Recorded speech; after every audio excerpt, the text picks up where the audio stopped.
El Señor esté con ustedes. Proclamación del Santo Evangelio según San Mateo.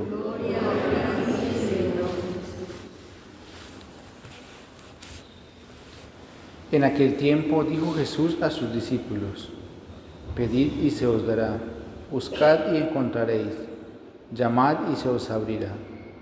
Porque quien pide recibe, quien busca encuentra, y al que llama se le abre.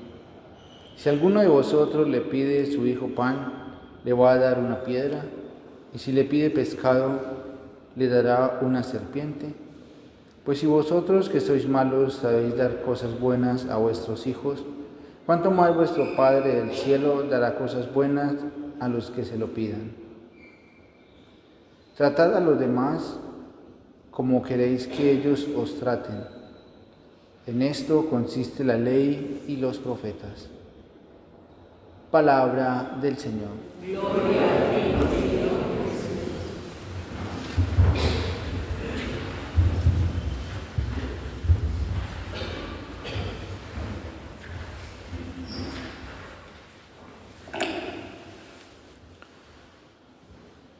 Cuando el sufrimiento, fruto de las pruebas y de las tribulaciones que todo ser humano enfrenta, porque no hay ninguno que no se enfrente a pruebas y a tribulaciones, cuando ese sufrimiento venido de las pruebas y las tribulaciones lleva al ser humano a reconocer que él en sí mismo es incapaz de encontrar solución para todo lo que vive, y que no solamente él de manera individual, sino todos los seres humanos juntados en toda la faz de la tierra no tendrían la suficiente capacidad o la solución que se necesita para ese sufrimiento, que solamente es Dios el único capaz de intervenir y cambiar el sentido de la prueba, el sentido del sufrimiento, el sentido del dolor. Entonces el sufrimiento se convierte en una bendición muy grande. Ya no es una desgracia, es un regalo. Y es lo que nos está contando hoy el libro de Esther. Su oración nos está enseñando un momento de prueba muy difícil que está viviendo Israel. Un momento de debilidad, el momento de debilidad más grande que vive Israel, porque han luchado con sus propias fuerzas para defenderse de sus enemigos y han fracasado. Han luchado con sus pericias intelectuales, con sus conocimientos humanos y aún con los criterios religiosos que ellos creen que son los que les sirven para vencer y triunfar, y están viviendo el fracaso. Ni siquiera la fe, al modo que ellos la están viviendo o que la han vivido, les está sirviendo para afrontar la situación difícil de verse tan amenazados por sus enemigos. Y por eso Esther comienza esta oración diciéndole a Dios: nosotros no hemos sido capaces, no somos capaces, en cambio tú, nos cuentan nuestros padres, que siempre los has defendido y los has protegido. La soberbia consiste en creer que nosotros somos capaces de enfrentar situaciones que no somos capaces. La soberbia consiste en creer que los demás son los que tienen la suficiente ayuda para poder afrontar los sufrimientos y superar las pruebas y las tribulaciones, pero tampoco son capaces. La soberbia consiste en creer que con mis conocimientos, incluso religiosos, con mis criterios de fe, yo tengo la suficiente capacidad de enfrentarme a lo que sea y lograré triunfar, y terminamos fracasando. La humildad consiste en reconocer con sencillez una sola verdad: que ni yo soy capaz por mí mismo, ni nadie es capaz por sí mismo, ni los frutos del avance tecnológico por sí mismo ni los frutos de la ciencia por sí mismos, ni los frutos de nuestro obrar religioso por sí mismos nos dan la solución que nosotros necesitamos para afrontar el dolor, para enfrentar la prueba y las tribulaciones tan fuertes que vivimos en este mundo, que es Dios, que solamente es Él y nadie más, como lo está reconociendo Esther. Nuestros padres nos lo han contado y por eso venimos aquí a pedir la protección. Por eso el salmista hoy está obteniendo un fruto muy grande y no lo obtiene de manera externa, lo obtiene en su corazón. Está experimentando la satisfacción y la alegría de saber que Dios le está defendiendo, de saber que Dios está triunfando, de saber que Dios le está ayudando, de saber que Dios está interviniendo. Uno puede tener destruida toda su vida externa. Todo lo exterior puede estar en el caos más espantoso y más terrible, pero mientras uno tenga la paz de Dios en el corazón, así el caos incluso me esté amenazando con destruir mi propia vida y la de los demás, y hay paz en el corazón, yo ya sé quién está triunfando, quién tiene la victoria en mí, quién triunfa en mí, y es Dios. Y es lo que el salmista está experimentando en su corazón. Te doy gracias, Señor, de todo corazón, delante de los ángeles, cantaré para ti, me postraré así en tu santuario y daré gracias a tu nombre por tu misericordia. El mundo va a aprender esto y nosotros lo vamos a aprender. Y lamentablemente no va a ser a fuerza de caricias. Porque el mundo y nosotros los seres humanos estamos en unos niveles de soberbia tan altos que no tenemos la sencillez de Esther para reconocer de que solamente el Señor nos puede ayudar, que solamente el Señor puede triunfar en nosotros, de que solamente Dios, que es Padre, a quien se le pide y no le va a dar una serpiente a un hijo que le pide un pan, un escorpión a un hijo que le pide un huevo, sino que le va a dar lo que necesite hasta que nosotros lleguemos a esa verdad de reconocer que solamente el Señor nos puede ayudar y que no son las pericias de los resultados científicos, técnicos, tecnológicos, incluso hasta nuestras prácticas religiosas, que a veces no las hacemos bien orientadas y con un corazón puro, hasta que no lleguemos a esa verdad de reconocer que tenemos un Padre, uno solo, porque no hay varios padres, es uno. Ni siquiera los sacerdotes existimos para suplantar la paternidad de Dios. Y a veces nuestros criterios religiosos falsos, fruto de nuestro egoísmo, de la distorsión de nuestro corazón, más sobre todo de la soberbia, nos hacen creer que nosotros los sacerdotes existimos para suplantar la paternidad de Dios y nosotros no existimos para eso. Existimos para mostrar que solamente hay un solo Padre, que solamente hay un solo Dios, que solamente hay un solo Salvador. Quien se desanima o deja la fe o convierte en una motivación de fe la figura de un sacerdote o de varios sacerdotes, o quien deja de creer por el antitestimonio de los sacerdotes, todavía no ha podido llegar a esa única verdad, que hay un solo Padre y que nuestra vida depende solamente de Él, porque de Él venimos, porque ha sido Él quien nos dio la existencia, porque ha sido Él quien pagó el precio más alto para salvarnos, y el precio más alto es su Hijo, nuestro Señor, a quien venimos a contemplar en este milagro eucarístico. Este milagro eucarístico aquí en Orvieto no es más que un testimonio de que solamente hay un solo Dios y que solamente Él puede salvar y que Él solamente tiene la capacidad de ayudarnos a cada uno de nosotros. El sacerdote a quien le ocurrió este milagro eucarístico había perdido la fe. Y no crean que no celebraba misa. Y no crean que no iba a misa. La confesionaba. Pero ya no creía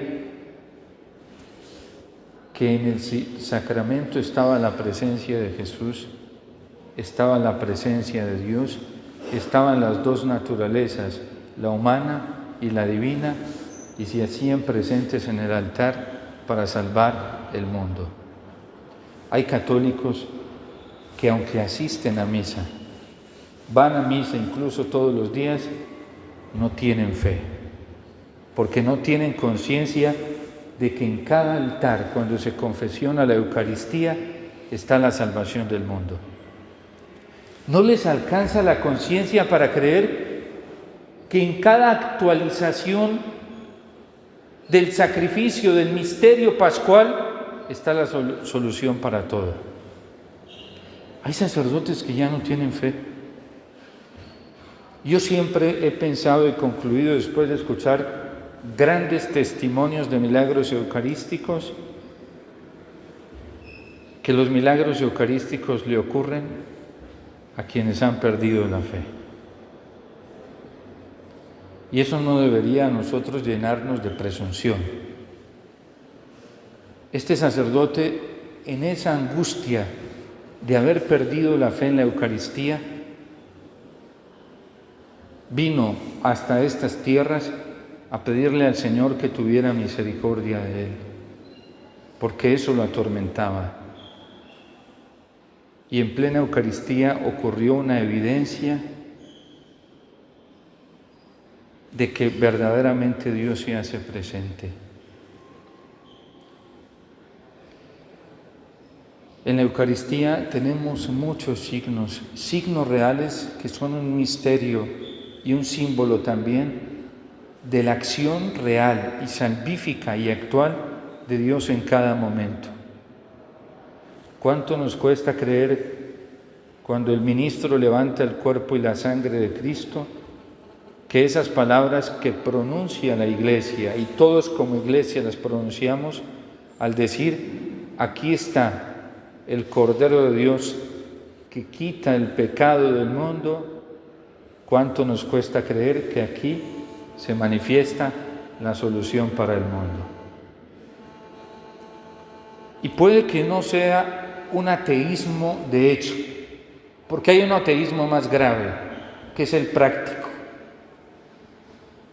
Y es cuando nosotros decimos, no basta con la Eucaristía, no basta con estar en la Eucaristía, hay que ir a hacer obras, hay que ir a hacer misiones, hay que ir a hacer una cantidad de cosas, como si nosotros fuéramos los Mesías.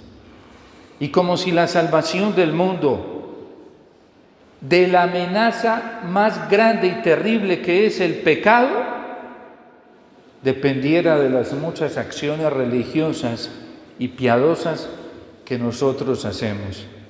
Y en realidad solo se necesita una, la más importante, y es la Eucaristía.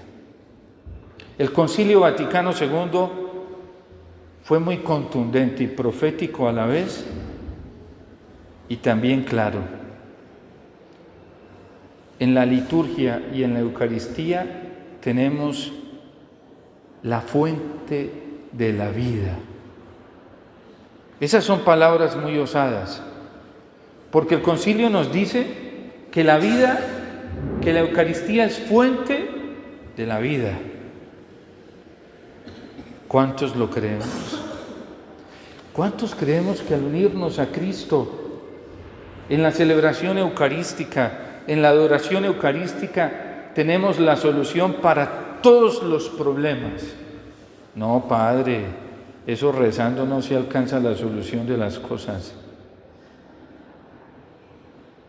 Y así llevamos siglos y siglos creyendo esa mentira.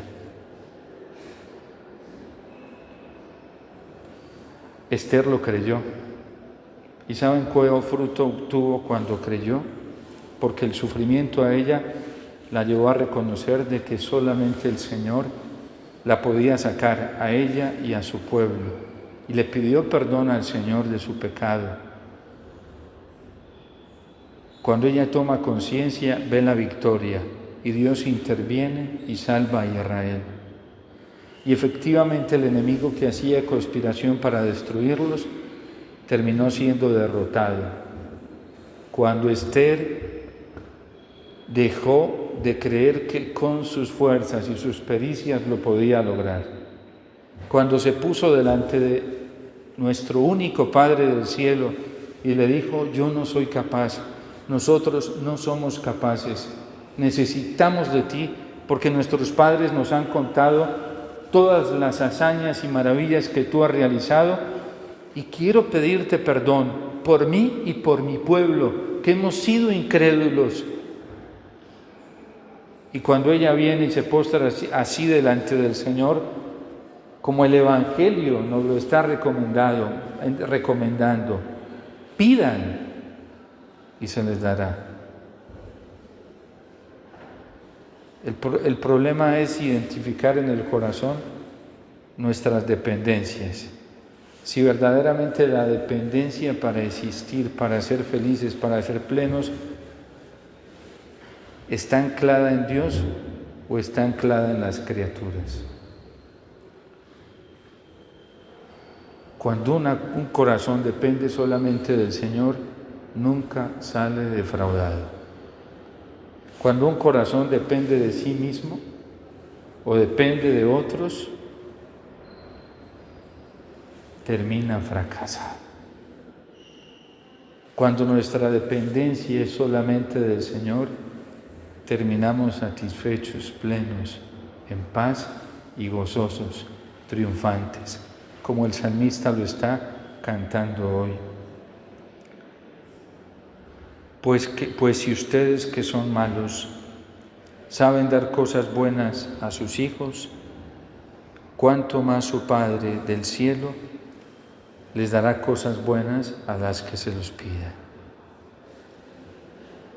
Confiemos en el Señor y tengamos la humildad de Esther para reconocer de que si hoy no estamos bien, es porque hemos vivido distantes de este Padre tan bueno y amoroso que siempre quiere ayudarnos y sostenernos en todo momento. No nos dejemos entretener, porque el mundo nos ofrece muchísimas alternativas parecidas a Dios, pero no son Dios.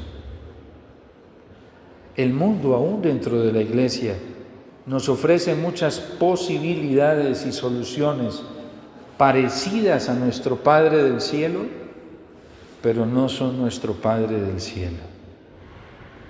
Y nosotros no podemos distraernos cuando sabemos que nuestro Padre siempre escucha la plegaria de un corazón contrito y humillado, de un corazón que tiene la certeza de que solamente depende de Él, vive de Él y vive para Él. Por eso pidámosle a la Virgen, ella que siempre vivió de esta fe en Dios, pidámosle a San José, él que siempre vivió de esta confianza plena en Dios, que nos ayude, porque cuando uno logra encontrar la paz sobrenatural que da Dios, tiene todo, aunque no tenga todo. Uno puede perder todo y tener todo dentro, no fuera. Y cuando uno tiene todo, que es Dios, dentro, y tiene su plenitud en el corazón, a uno no le hace falta el todo del mundo. Se convierte en una sobra y en un desecho, porque la riqueza más grande es Cristo. Es el Señor, el tesoro más grande que nos ha dado el Padre a través de su Espíritu, y se hace presente aquí en la Eucaristía, y ahorita se va a actualizar ese acontecimiento por la imposición de las manos, y ese pan se va a convertir y esa sangre se convertirán en el cuerpo y la sangre de Cristo. Y cuando hablamos de Cristo, hablamos de Dios hecho hombre, no un hombre que perdió su fuerza divina, un hombre que también es Dios y que es el que lo transforma todo y que es el que tiene la solución para todo y se hace presente aquí en el altar.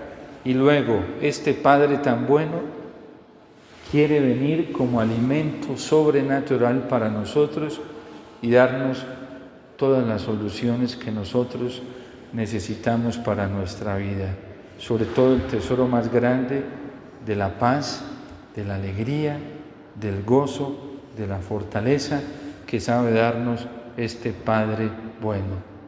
Que al venir a este lugar, si hemos perdido la fe en la Eucaristía, o si no la tenemos, o si nunca ha sido verdadera, no nos asustemos por ello. Le digamos al Señor, como este sacerdote del milagro eucarístico: ayúdanos. Señor, ábreme los ojos del alma, ábreme los ojos del corazón para verte. Ya no me quiero resistir más a ti. Quiero verte, Señor. Te necesito. Ayúdame, porque sin ti nada puedo. Y solamente el Señor es el único que puede hacer ese gran milagro en nuestro interior.